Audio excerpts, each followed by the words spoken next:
According to your lawsuit, you say it was a $4,000 down payment and he's paid $2,000. So you do know how much a down payment that you put is. It's $4,000, right? Why are you saying you don't know how much? This is the plaintiff, Shannon Marie Beal. She says she and the defendant were dating, and they moved in together, then decided to buy a house together.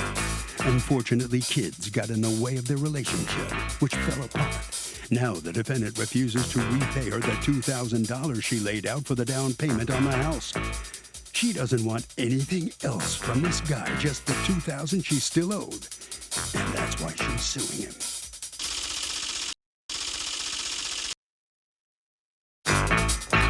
This is the defendant, Tyler Bump. He says he paid the plaintiff back $2,000 on the $4,000 she put down on the house. But when she left, she took whatever she needed from the house. He was very generous with her, in fact. They're more than even, since he paid for all the expenses on the house for the 3 years they lived there together and owes her nothing more. He's accused, letting a lady friend down. All parties, please raise your right hands. What you're about to witness is real. The litigants are not actors. They are involved in legitimate disputes, and they have agreed to have those disputes settled here in our forum, the People's Court. People's Court is now in session. The Honorable Judge Marilyn Miliano is now presiding. Litigants have been sworn, Your Honor. Thank you, sir. You're welcome, ma'am. Okay, Ms. Beal, talk to me. You used to date Mr. Bump? Yes, I did. I believe we got together around August, September, and I had my own place, and we were dating. Of what year? And then, 2016. Okay, so go on. I had my own place, and something happened in between that where I kind of paid my rent a little late, and so he was nice and had me and my kid move in with him, and we lived together till 2017 until we bought the house in 2018. Okay, and how old is your kid? Right now he's 14.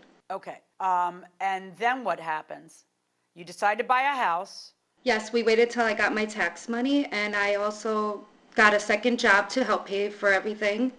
So with my tax money is that what we use to move into a new house. All right, so your tax money was how much? It was about $8,000. I have it right How here. much did you put? I'm not sure exactly how much I put down because my money. You're suing for $2,000, and according to your lawsuit, you say it was a $4,000 down payment, and he's paid $2,000. So you do know how much a down payment that you put is. It's $4,000, right? Why are you saying you don't know how much? Because I wasn't with him at the time when he did all the paperwork because I wasn't allowed. Okay, Mr. Bump, how much of her money was used for the down payment for the house? It was $4,000. Can I ask you a question? Why doesn't she know anything about her own accounts? During that time, I was trying to help her get financially stable. But at that time, she didn't have an exact bank account for her tax refund. And we were looking into getting the house, and we needed the down payment in my account rather than having all these transfers go through. They said to have her direct deposit it into my account. Okay, so Ms. Beal, then what happened? We were together. We thought it was working. I got my nephews. I have guardianship of 3 of my nephews at the time in his place when we were living there. Can you give me a rough idea what happened that you would all of a sudden have 3 more kids that he didn't bank on in that house in his name? What happened? Well, my mom couldn't take my 3 nephews and they were going to go to foster care, and I kind of sat down and talked to him about it, and I did it without him knowing, basically. How old were they? He was 2, 10, and 16 at the time. Oh, goodness. Okay. All right. So what ends up happening, Ms. Beal? We're not getting along. We were supposed to get married September. And when we broke up was right before my birthday, is October 4th, is when he kicked me out. Okay. And when you say so kicked you out, what did he do? He came with his mother, his father, and his best friend and told me I had to go. I had no time to look for anything. So what happened? With the kids? With the nephews, yeah. Well, I couldn't take care of them anymore because the financial and the housing and everything. So they went back to the state. Now he's 3 and the 10-year-old. I have the 17-year-old with me, actually. And the other two are in foster care together or separately? They are together. Good. Okay. Mr. Bump paid you part of the $4,000 upon your departure, correct? Correct. What do you think he should have done if it turns should have out gave- that he's no longer happy because he didn't sign up for having all these kids? I think he should have gave me more time to look for a place. Because according to you, he made you leave right that second. Yes, he did. And that was something he had planned? Did you get the impression he had planned it and that's why he had his family there? I got the impression because I was trying to be with him that night before, and he got upset and left that night and told me the next day I had to go. He was not comfortable with me trying to hook up with him while we were not together. Okay, Mr. Bump, tell me your side of things. So we had some issues about 10 months prior to us breaking up, where just we weren't getting along personally, and also I was having some issues with her eldest son. And eventually we had worked a couple things out. We had started talking about, trying to just see where things go from there. And then about a month later, she adopted her nephews. But after about 10 months of them being there, I started to just get overwhelmed with everything. I had not signed up for it. I was willing to be there for her and her sons, not her nephews and her extended family out like that. So I did end things about 2 weeks prior to the day that I did ask her to leave my house.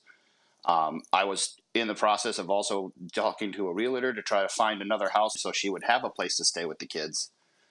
But after that night where she did try to make advances at me, I just told her I didn't feel comfortable staying in the house.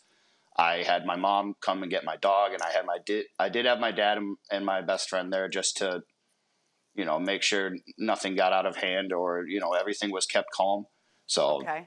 So you tell her you have to go in front of them, which is kind of embarrassing, but I think you're actually very wise to do that if you're expecting any kind of trouble or pushback, because then you can't get accused of something. And that was probably what you were thinking in your head. And so you tell her you have to leave, and you have to leave right this second? I mean, and where was she going to go? she had a few places she could have stayed. She has her kids' grandmothers, her mom. Like I said, I was trying to help Where find her a did you place at go, one Ms. point. Beal? Where did you go? At that point in time, I got the 1 bedroom and I moved in right away with no security deposit, no nothing. Okay. So let me ask you, Mr. Beal, she says you still owe another $2,000. When did you pay the first $2,000, by the way? I paid it as soon as I got my taxes around March, I believe. When is that in relation to when you guys broke up? Is it after? It It's after was you broke about- up, because you broke up in October. Yes. Okay, so you pay her $2,000 in March, and why haven't you paid her the remainder?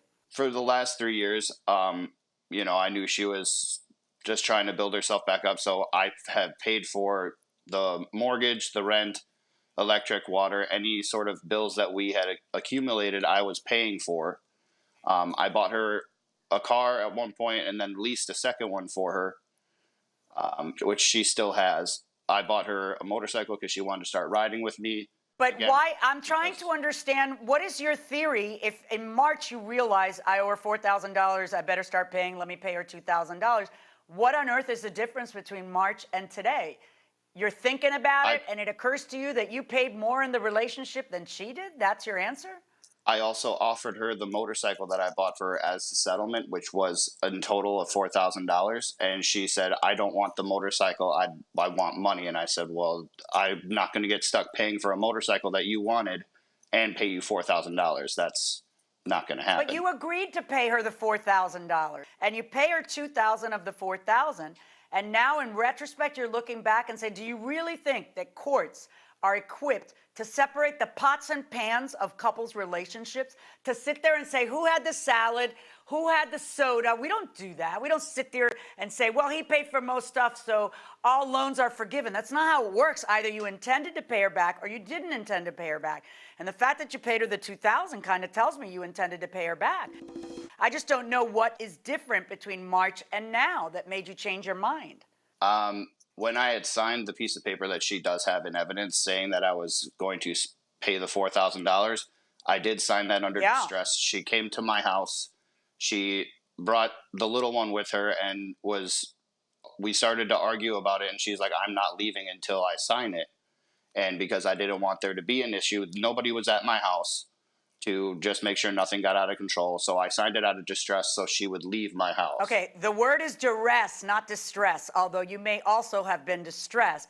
And that's not legal duress. Legal duress is very different. It's not, I wanted to avoid a scene, so I signed a contract. You signed the contract, but aside from that, I know from your conversations that it, in fact, was the amount and that you intended to pay her back because you paid her. So you know what? Pay her the rest of the money, $2,000. Verdict for the plaintiff. Good luck, folks.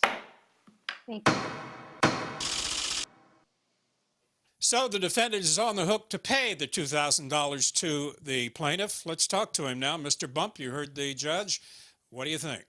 It's the judge's decision. I still feel that I did not owe her the full amount just because I did offer to pay for, give her the motorcycle in payment. But, that's what the judge ruled. So I guess that's what's got to happen. Well, the point is you promised to pay her. That's why you've got to live up to that promise. Must have been hard to kick her out of your house that night, wasn't it? I mean, that's tough.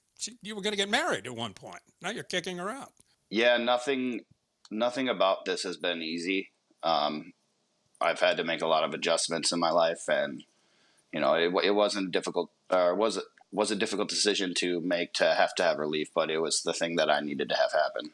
So is it over now altogether between you two or not? Yes, it is completely over. All right. Well, you got to give her $2,000, so it won't be over until you do that. Let's talk to Ms. Beal now and see how she feels about the judge's verdict. Ma'am, what's your reaction?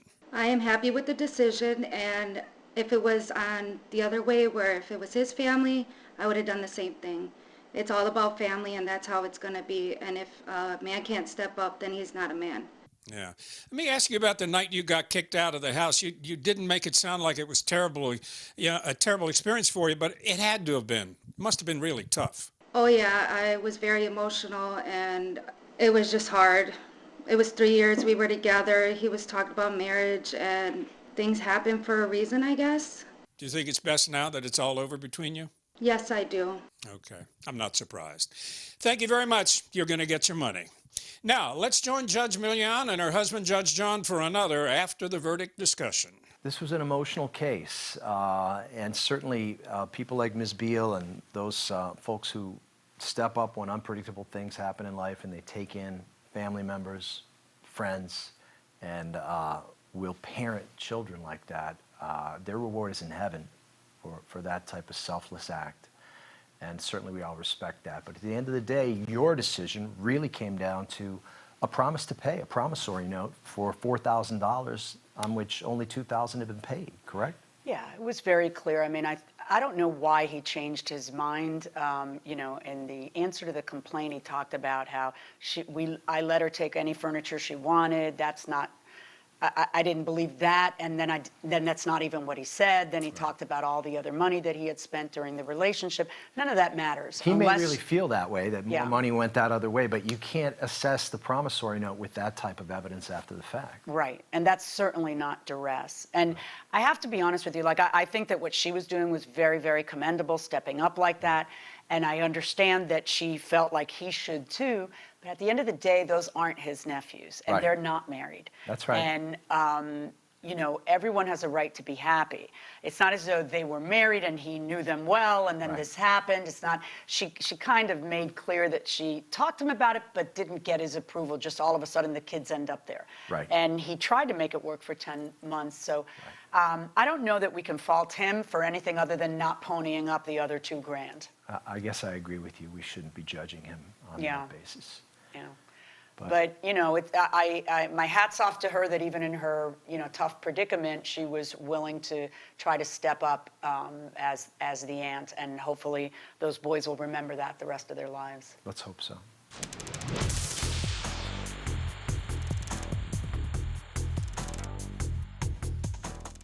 Jay, I got to tell you, it was a thrill working with Ed Koch, the former mayor of New York, on the People's Court when we started the second round. He is such an interesting guy, such an important guy. And I will tell you something. Ed and I went to a Tina Turner concert at Radio City Music Hall, and we walked in, and I swear to you, the applause he got just walking down the aisle was as big as Tina Turner. Seriously. That'll do it for this case. Litigants for the next case on the way into the courtroom right now. This is the plaintiff, Barry Glynn. He says he was driving down the interstate minding his own business when Kerhowie, a huge chunk of ice, came flying off the defendant's truck, striking his windshield, splintering it. He pulled up next to the truck. The driver ignored him. The defendant refuses to pay the cost of a new windshield, and he's suing in the name of justice for the $367.91 he's owed.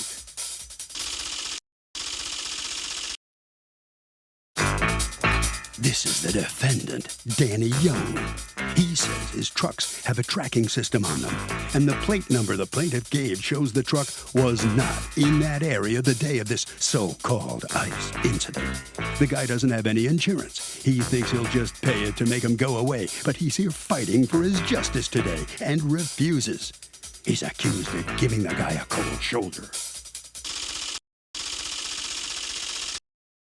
All parties, please use your right hands. Welcome back to the People's Court. Next case on the docket. The plaintiff says he was driving on the interstate when all of a sudden a huge chunk of ice flew off the defendant's truck and slammed into his car, damaging it. The defendant is saying this guy is making it up because it didn't happen. It's the case of giving somebody the cold shoulder. Thank you, Douglas. You're welcome, ma'am. Okay, Mr. Glynn, tell me what happened to you. You are driving on December 18th on I-95. What time? It was approximately 9:15 in the morning because I was going to a doctor's appointment in the VA hospital at 10. Okay, and what happens? As I'm driving, I thought it was about to snow or something was happening because my windshield wipers went on. And then I realized I had a truck next to me that looked more like a comet than a truck because things were just flying off of it. So I backed my car up a little bit so that the windshield wipers would go off. And all of a sudden, a large piece of ice slid off and came into my lane and hit my windshield. Okay, what did you do?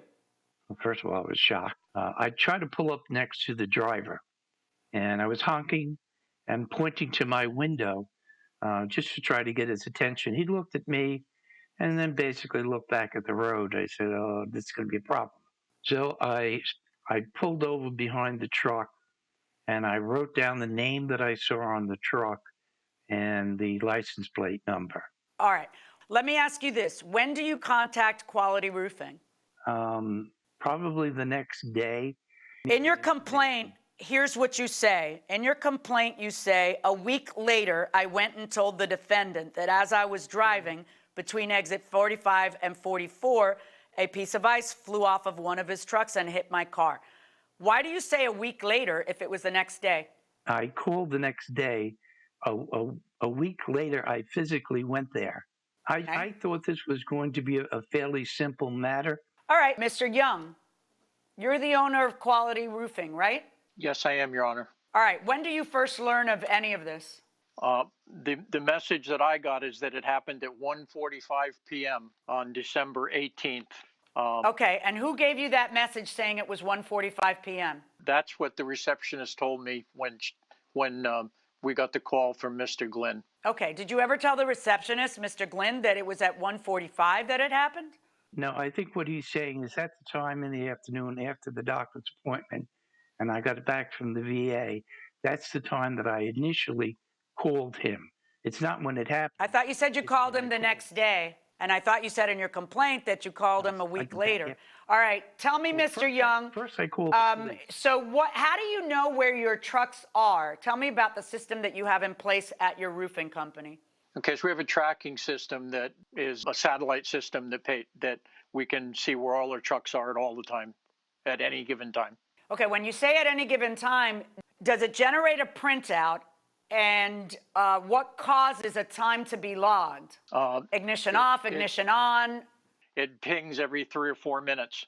So we get a page all day long, every 3 or 4 or 5 minutes that says where the truck is. Okay. How do I know that the records you gave me are the records for the license plate in question? we know it by the person that is assigned that vehicle. And the person assigned that vehicle is someone by the first name of Omar, correct? Correct. And you have provided us with the GPS records from that day. So I'm looking at it. He had highlighted for me the times involving 145 because he says that's what you had told him, but it's fine. So let's look at 9:15, the time you say it happened, okay? One entry, I could see like it looked like 11 o'clock. There's an entry above it. What is the time of that entry? 9:10? Right. So between 9:10 and 11 o'clock, which is 2 hours, is ping every 3 minutes seem to have failed. Either that or he's doing work, right? So at 9:10 on those records, Mr. Young, where is he? At 9:10, he's on Route 1 in New Haven, which is on the East Haven New Haven line at a car dealership. Okay, and how do you know that? Because that's your client? That's my client, and I have a copy of his daily report about where he was at any given time. Yeah. Okay, and how long was he at the dealership?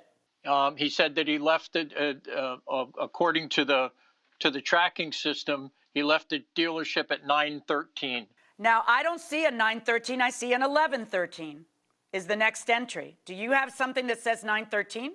I do, yeah. Okay, well then you've got a document I don't have. That's the one document I'm missing is the one that's relevant. So here's what I need you to do. Are you able to scan it and send it to us? Yes. Or take a picture of it and send it? Okay, perfect. Can you do that now? Okay, hold on just a minute. Okay, thank you. Okay, gentlemen, can you hear me? Yes. Okay, Mr. Glynn, there's no smoking in court. Yeah, I didn't realize you could see it. That's right. Okay. All right. Okay. I got to tell you, Mr. Young. Yes, yes, Your Honor. You're a good man. Unfortunately, I often don't get that in litigation in front of me. You have now completed the circle. You thought that the thing we were discussing had happened at 1:45, but the plaintiff maintains that it happened at 9:15. Can I ask you a question? Did you ever send the plaintiff any of these records before today? No, I didn't, Your Honor. Okay. So then there's no way he would know, because even I didn't have this particular page. This particular page shows your guy on I-95 at 9:15, right? Yes, it does, Your Honor. Okay. Can I just ask you a question, Mr. Young? Where did you get the idea that it happened at 1:45? That was relayed to you through the secretary? Yes, because that's when he called the office, and we thought that he was saying that that's when it happened. That it just happened. All right. Right. When the secretary told me that he had called, I said to tell him to turn it into his insurance company, and that if they wanted to, they would get in touch with our insurance company and handle it themselves. And then when he came to the office... Well, he could do that, or he could just claim it against you. He can choose which way to go if he doesn't want... And it's a small amount. It's probably under the deductible.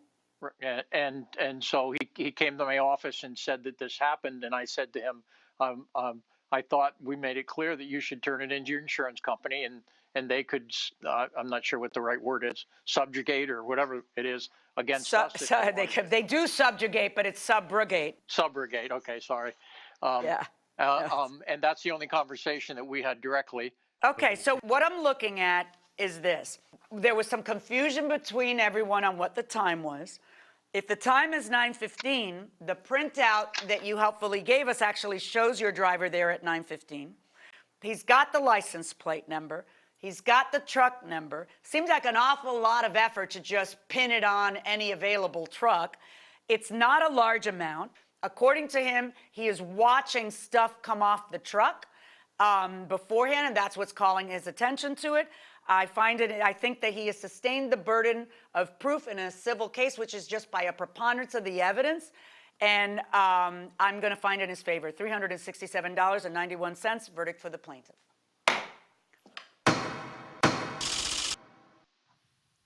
So the plaintiff prevails. He's going to get the $367. Mr. Young, the defendant, let me ask you, what do you think of the judge's decision? I honestly think that she made the right decision. I didn't have the correct information in terms of when the accident happened. If I had known that it happened at the time that it happened, I would have seen it on my report and I would have paid Mr. Glynn. Well, that's very good for you to say that. By the way, did you ever talk to the driver? I guess he really didn't know what was going on, did he? Because they didn't communicate with each other. No, he did not. I asked him. I did ask him if he knew of any such incident, and he told me no. Okay, very good. I don't guess there's anything you can do to prevent that in the future, is there? There really isn't. The trucks have ladders on top, and they have material in the back, and sometimes stuff like this happens. So I think it's very unfortunate. And again, if it wasn't for the time confusion, it would have been settled a long time ago. Well, thank you very much. Very kind of you. All right, Mr. Glenn, you heard what he had to say. How do you feel about this? You feel satisfied now? Yeah, I do think it was the right decision. There was no reason for me to make up a story. And I can see his confusion because he does have a GPS. And I'm familiar with that. I couldn't understand how a GPS would say that his vehicle was not there at the time. All righty. Well, congratulations. You're going to get your money after all. And that'll do it for this case. So let's hear a little more conversation about the case from our judges, Judge Marilyn and her husband, Judge John, and another edition of After the Verdict. Everything about this case, about the testimony and the evidence, seemed to indicate to you that the defendant, who was on the hook for the judgment, was an honest businessman, a reputable businessman, who really didn't have every fact and detail that he needed to resolve it and pay the claim. I mean, we were all looking at 145, and because that was the only information that the defendant had given, and that's what he had highlighted. And if it weren't for the fact that the defendant was honest and said, wait a minute, there's a page missing in my stuff, let me send it to you, then he sends it to me, and it places him exactly there at 9:15.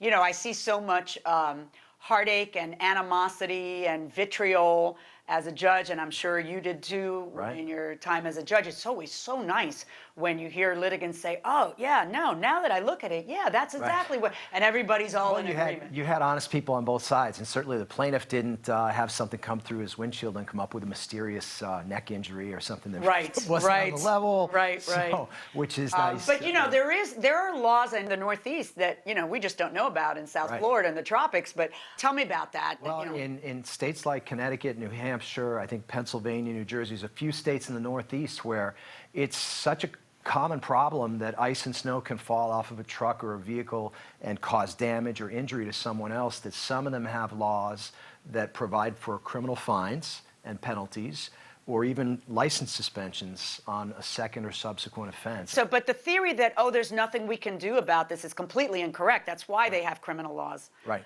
Because there is something you can do. You have a responsibility to be taking it off of your car and brushing it off so that you don't cause this danger to somebody else. Right, and the experienced drivers in the Northeast do that. You know, they knock it off. Northeast and all north of the country. Imagine anywhere like, you know, north of the Mason-Dixon line. Anywhere where there's snow probably has these rules. Absolutely. Okay.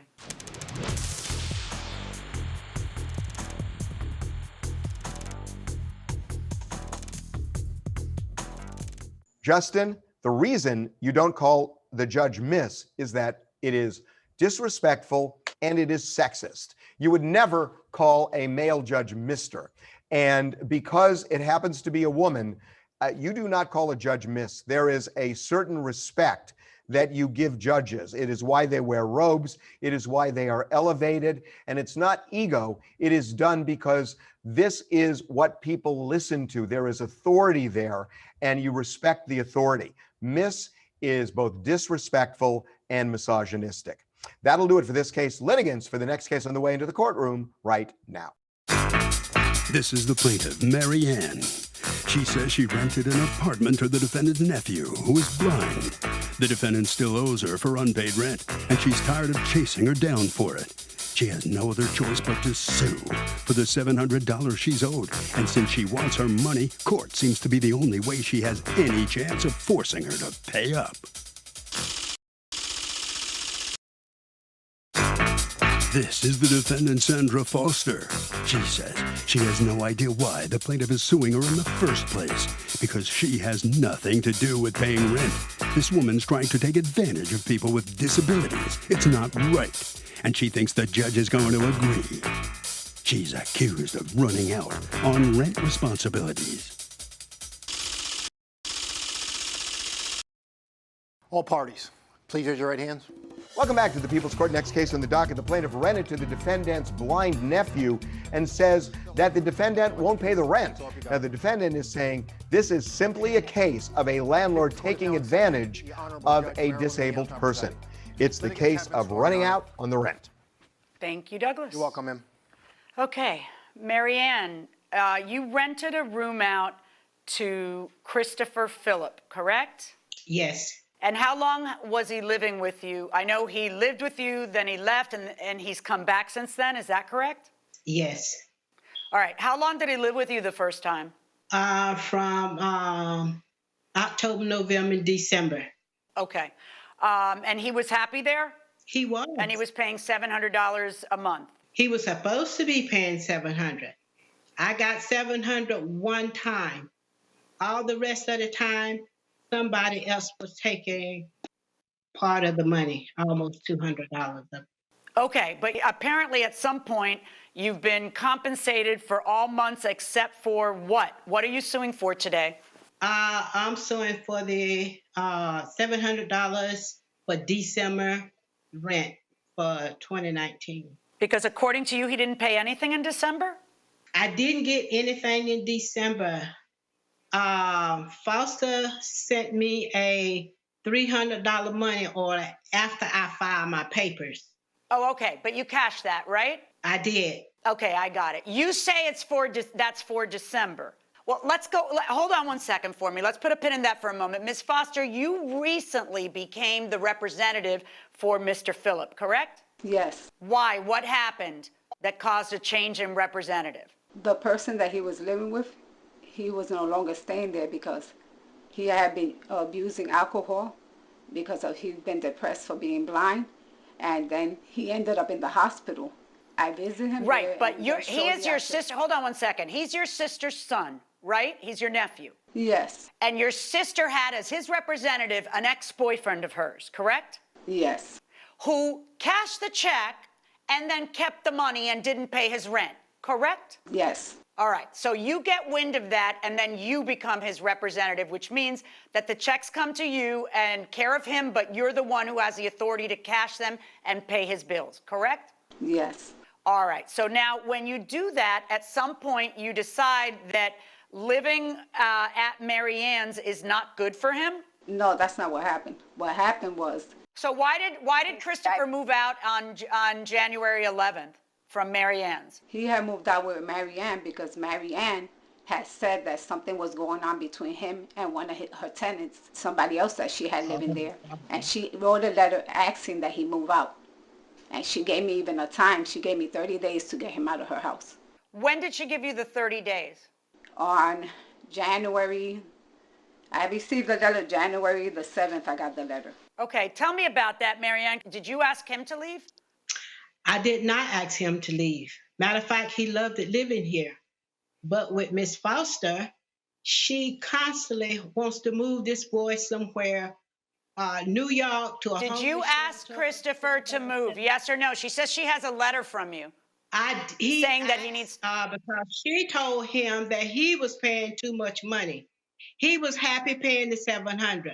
Ms. Foster, let me ask you a question. I'm looking at the answer to your complaint, and in the answer to her complaint, you say, January 3rd, 2020, the co-defendant Christopher notified the plaintiff that he would be moving because I was trying to get him into a better living situation.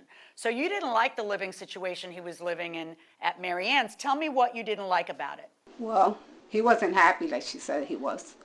And he was there all the time, most of the time by himself, or with somebody that else was there living, taking care of him. And that's when there became a situation between him and this young lady. And after that, that's when she had called me and asked me that he had to leave and gave me a 30-day notice saying this. Can I see the 30-day notice? Do you have it in your hands, the 30-day notice? Yes, it's right here. Hold it up to the camera a little closer. Oh, that's Christopher giving her 30 days notice, darling. And I'm saying Mary Ann because Christopher cannot write. He's blind, and he didn't do this letter. She made this letter on her computer. And she, All right, look, be that as it may, you know, when I read in your answer to the complaint that you say that you didn't like the living situation there, either way, whoever gave whomever notice, he was living there in January until what day? I picked him up January 11th from there. Okay, so you ended up sending her, once you straightened out the mess, God bless you, because, you know, you straightened out the mess with the ex-boyfriend, you got the money back. Did he have to pay it back to Social Security or no? Yes, he does. He still has to pay back. Good, I hope he got arrested, which is what should happen.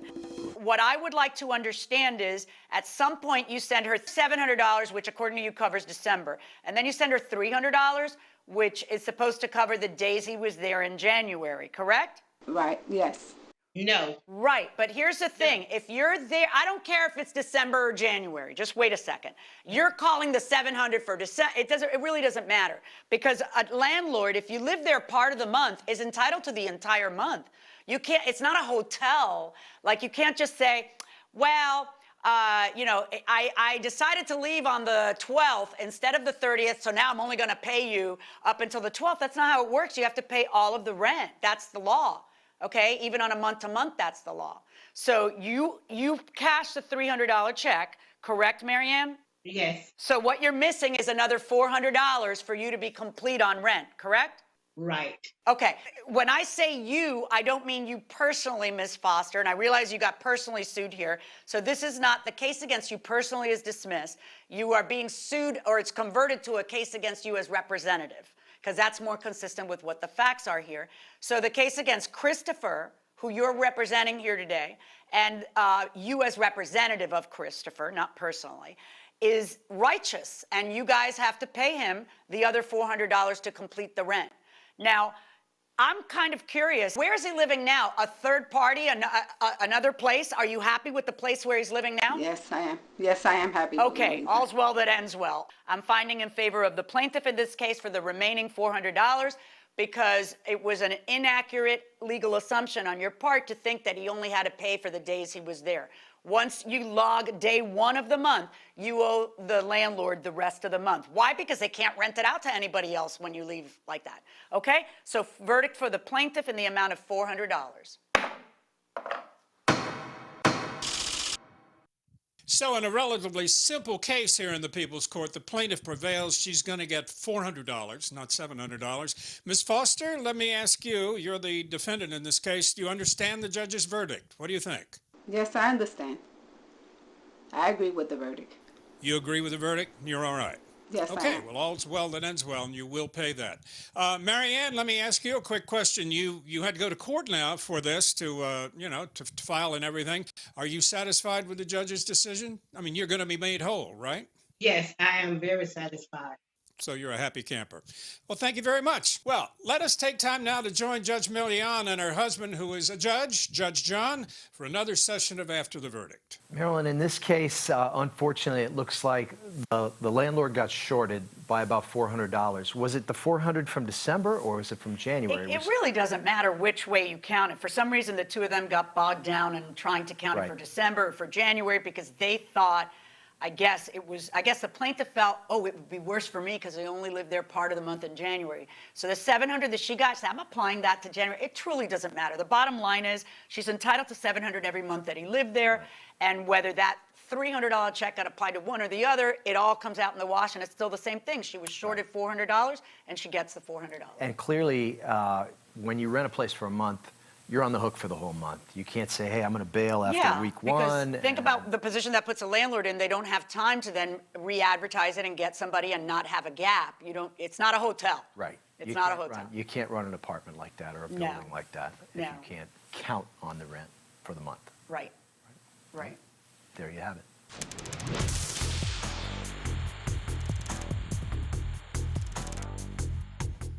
Brooke, I got to tell you, unless your city now has a policy where they have to wear masks, I mean, what I would simply do is this. They're jerks for not wearing one in an elevator where you want to go in. Just take another elevator. Just wait. It's safer. It's better.